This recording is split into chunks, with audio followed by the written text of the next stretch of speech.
Well, I'm trying to write a book about the Recak incident and what came about immediately after a NATO bombing campaign, the liberation of Kosovo, the return of the refugees, and I think much of what happened afterwards, including the creation of a new nation here called Kosovo,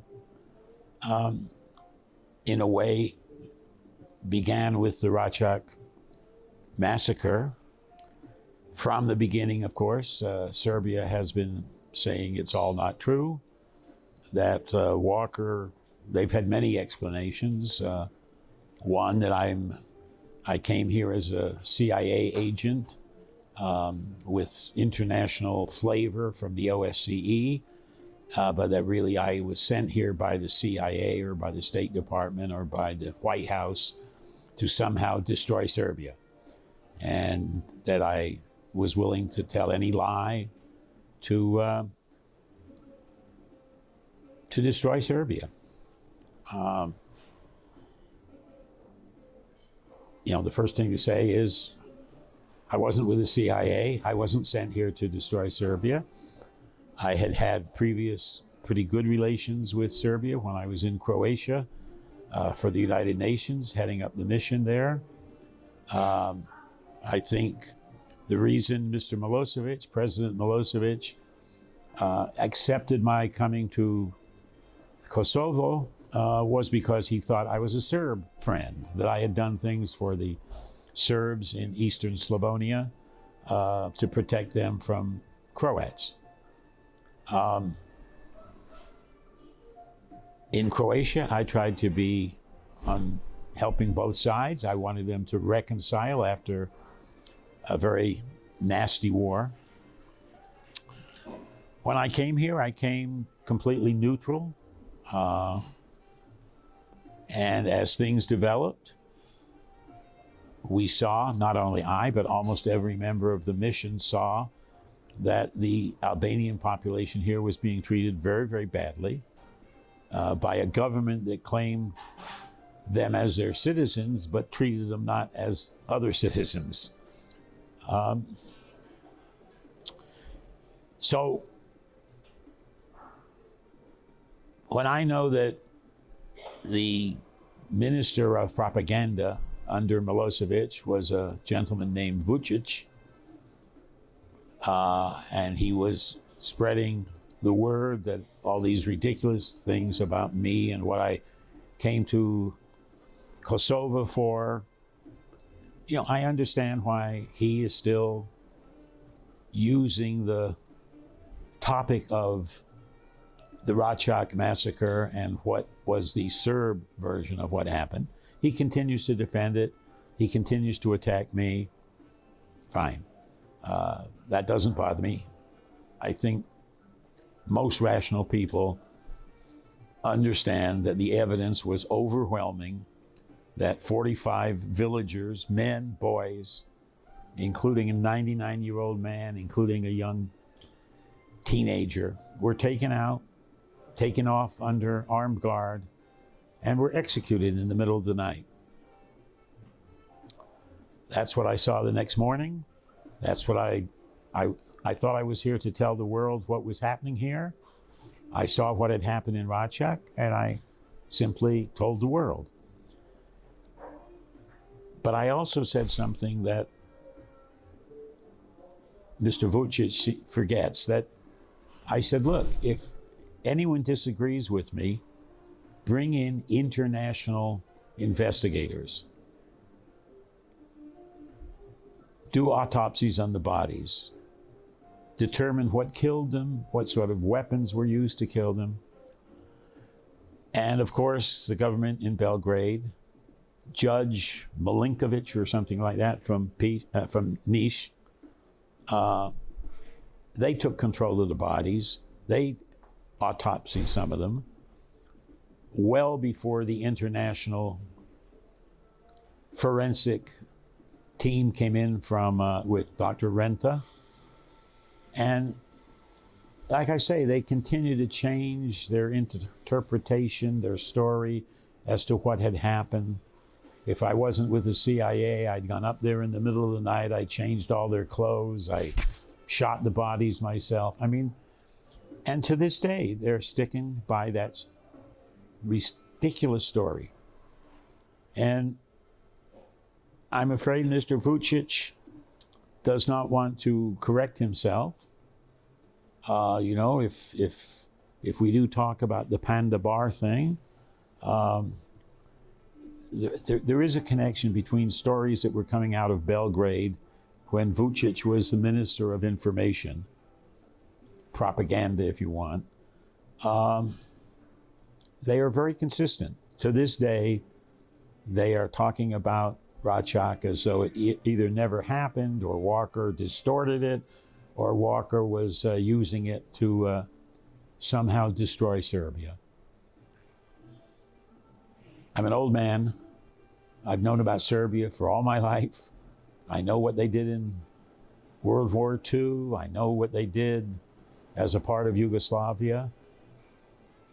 I have nothing against Serbia or the Serb people, but the government in Belgrade, number one, treated the Albanian population here, the overwhelming majority, not as citizens of the country headed by Belgrade. They treated them as though they wanted them out of here or completely out of their hair. And as I say, to this day, they still seem to think that one, Kosovo is theirs, and two, they can tell Kosovo what should happen here. I think everybody in the capitals of Europe that have any knowledge of Mr. Vucic and Serb propaganda understand, you know, many of the people who are now in the foreign ministries of the rest of Europe were too young to know about Recak at the time. But Vucic and what he does with information, misinformation, I think is understood in all the capitals of Europe. Look, if the Balkans are ever going to have to quiet down, it's going to require that Russian influence in the area diminish. You know, Russia is still a strong supporter of Serbia, whatever Serbia's position is.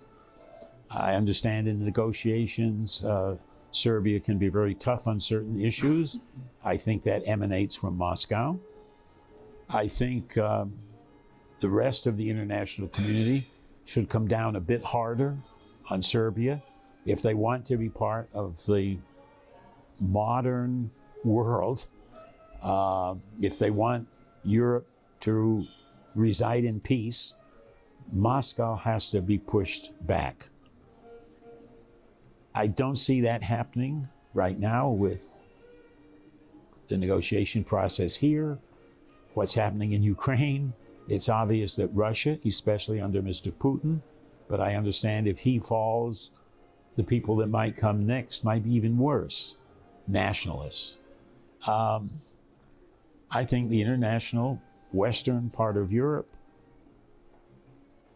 should put more emphasis on Serbia. Look, you either go with the the Russian model, or you try to go with the European model. And until Serbia decides which way they want to go, I don't think they can have it both ways. They're going to have to decide which direction they want to go. Right now, they're trying to do it both ways.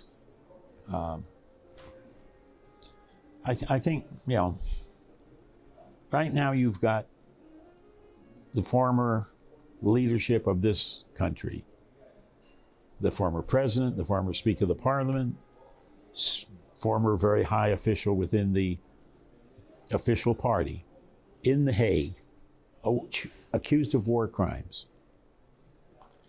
Were there crimes committed in the aftermath of the refugees coming back from and finding their villages burned, finding their friends and parents dead? Were there bad things done? Of course. There will be bad things done in Ukraine when the Ukrainian population gets back into the east and sees what the Russian army has done there. Horrible war crimes. I am very upset by the international community's insistence on having a special prosecutor in The Hague to look into war crimes committed by the KLA, and claiming that Hashim Thachi was the supreme commander of the KLA. The vast majority of the war crimes that were committed here were committed by Serb troops, Serb police, Serb army, special units. Mr. Vucic, he was in the chain of command of the Milosevic government. When are they going to have a special court for them? That was a real chain of command. The KLA didn't really have a... They were disorganized. They were...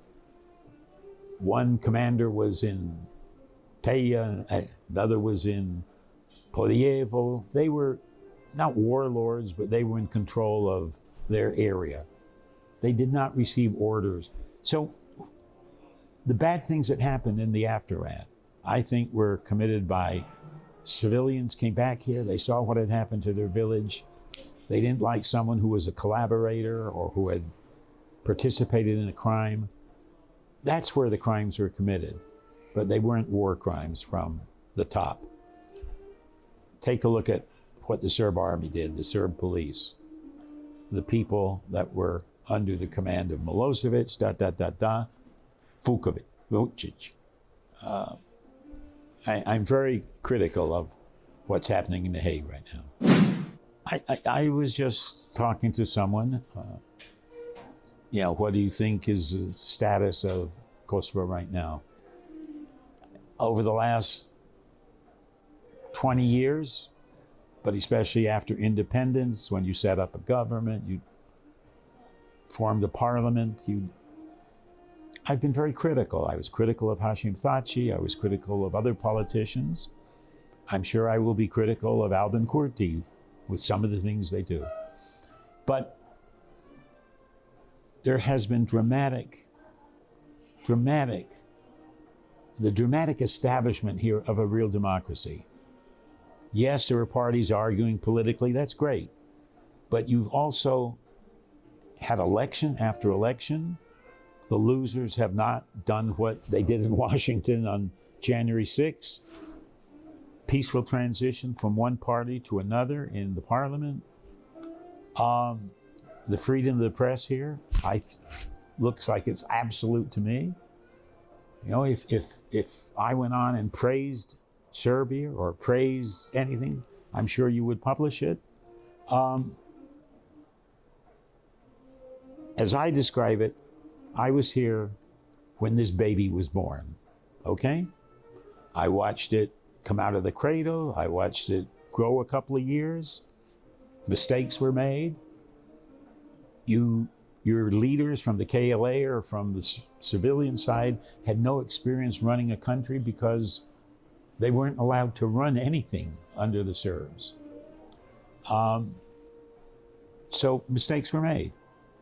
I've watched it go through teenage years, and you're not a full adult yet, but damn it, you're going very much in the right direction. I think Europe, the rest of Europe, Western Europe, the democratic countries of Europe should be very proud of what has happened here. Some of them should be envious because they're not as democratic as you are. I think this country is really on the right road, and that should be recognized. Why a country like Spain? I understand why they haven't recognized you yet, but damn it, this country is more democratic, more giving rights to minorities and protecting people than some of the countries that won't recognize this for what it is. And I'm appalled by how you're being treated internationally.